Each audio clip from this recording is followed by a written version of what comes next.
Alright mga kabayan, at ito na po tayo mga kabayan, magre-reaction na naman, bagong re-reaction.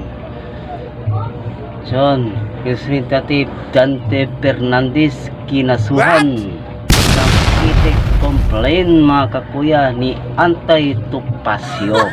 No, natandaan ninyo mga kakuya na binabastos ang mga complaint dyan sa loob sa Quadcom at hindi ipalapitan ng mga abogado ng mga complaint, no, kung meron dapat itatanong mga kakuya, no. At si Fernandez nga mga kakuya na kinakasuhan ni Tupasio mga kakuya, no.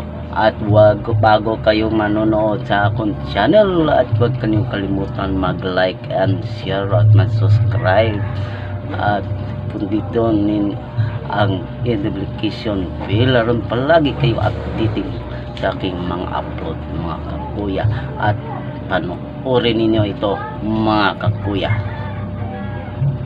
A copy is right now on its way to the House of Representatives. This is an ethics complaint against Congressman Danilo Ramon S. Fernandez, more popularly known as Dan Fernandez or Attorney Google.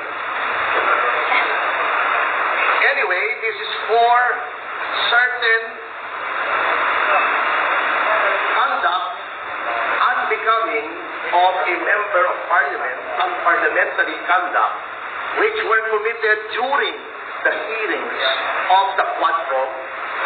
I will just give you the general details anyway. I will be leaving this copy for you, and those who wish for soft copies, I will Viber to you later immediately a soft copy.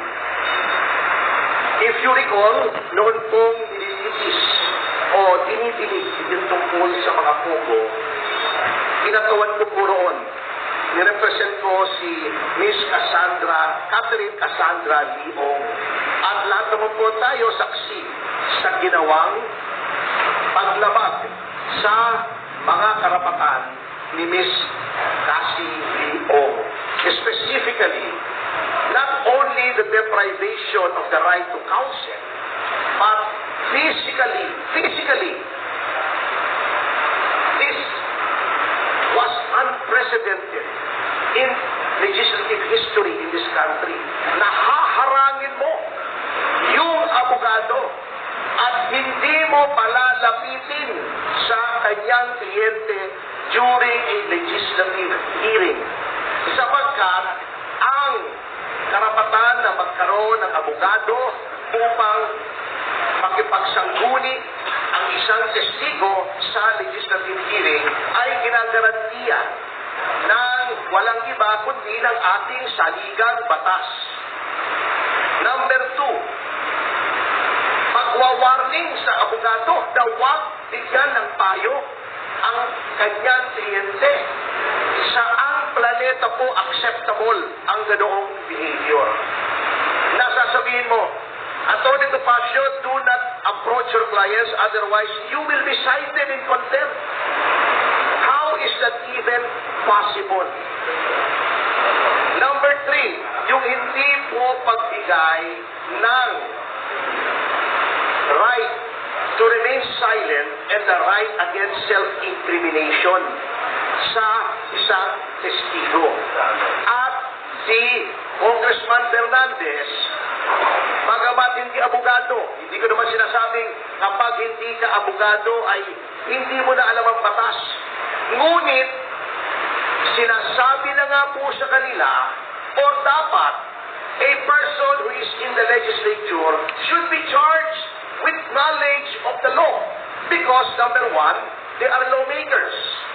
Paano kang gagawa ng batas kung ikaw ay walang alam sa batas? Pwede naman kung basahin ang mga desisyon. Tama naman, to an extent, si Congressman Fernandez, pwede kang mag-google. At mag-google mo yung mga kaso. At Kung meron kang hindi naintindihan sa kaso, meron ka naman legal staff siguro. O itanong mo sa kapwa mo, Congress man na abogado, ano bang ibig sabihin nito?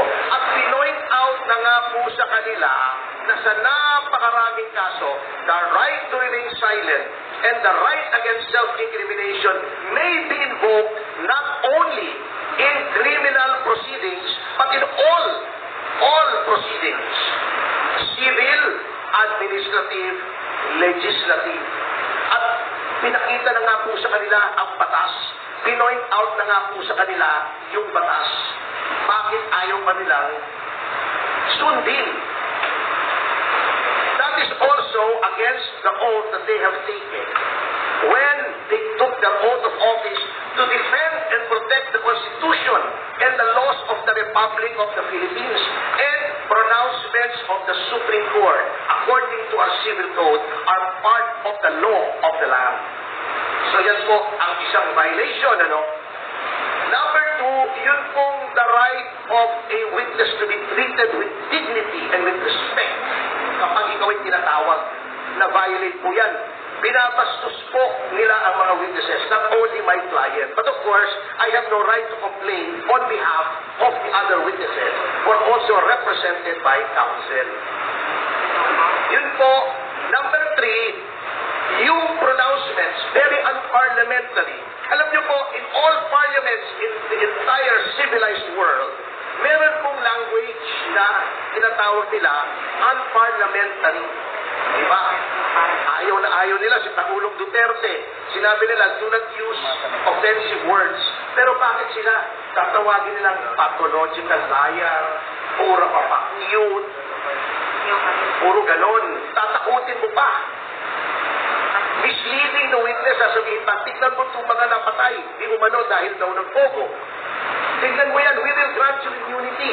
If you testify against them, that is misleading. The legislature cannot grant immunity. It is only the prosecution. In certain cases, and the prosecution with the consent of the court, in other cases, that may grant immunity by way of making a witness, a state witness. It is not for the legislature to grant immunity. They can only grant transactional immunity, which I can explain later on, but they cannot grant complete immunity. So, pag sa pasamahin yan, ayaw nilang takausap sa abogado. Ako, tatakutin nila para magsalita against the right to self-incrimination and against the right to remain silent. Pagkatapos, igagrant mo na, papangakuan mo ng immunity na wala ka namang kapangyarihang ibigay. All of these are parliamentary conduct. And nakalagay po, may rules of conduct, hindi lamang ang miyembro ng mababang kapulukan, kundi ang mga public officials on how they conduct themselves. And it is my respectful contention that Congressman Fernandez has violated these norms of conduct. Ngayon, bakit sa Ethics Committee? Kasi may nakalagay po sa ating konstitusyon na yung mga ginagawa po ng isang miyembro ng legislatura, they can only be made liable therefore in no other place than the legislature. That's why may kunot yung ethics. They are supposed to police themselves. Now, huli na po, bago tayo pumunta rito, and I feel this is also of equal importance in this case. Sasabihin nila, walang mangyayari dyan sa complaint mo kasi sila din yan. Si Congressman Espares ang head ng Committee on Ethics. Pagtatakpan lang nila yung sarili nila. Well, unang-una, I would like to give our lawmakers, at least the majority, the benefit of the doubt. Although I doubt the benefit. Ngunit, by doing this, I want to prove two things. Number one should not sit idly by while the rights of persons are being trampled upon by the legislature. Dapat may magreklamo rito. Otherwise, gagawin nilang palagi yan sa lahat ng witnesses.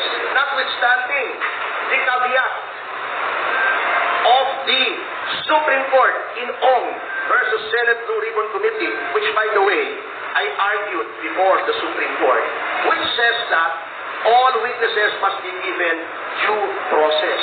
Bina-violate na po nila yan. Number two, do, by filing this, I want to hold a mirror up to our honorable congressmen. Tignan nga po natin, tignan nyo ang sarili nyo, kung anong ginawa nyo sa mababang kapulungan, which is supposed to be an august body, which is supposed to be populated by honorable men and women, kaya nga honorable ang tawag sa inyo eh. Are you really honorable? Are you really august? Kaya nyo bang ipulis ang inyong ranks?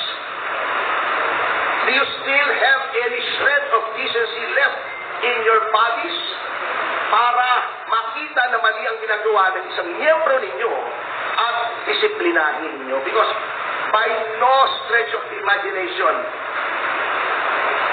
is such conduct exhibited by Congressman Fernandez allowable or should be countenanced or tolerated by anyone. Huwag kalimutang mag-like and share sa ating mga YouTube channel. Alon palagi kayo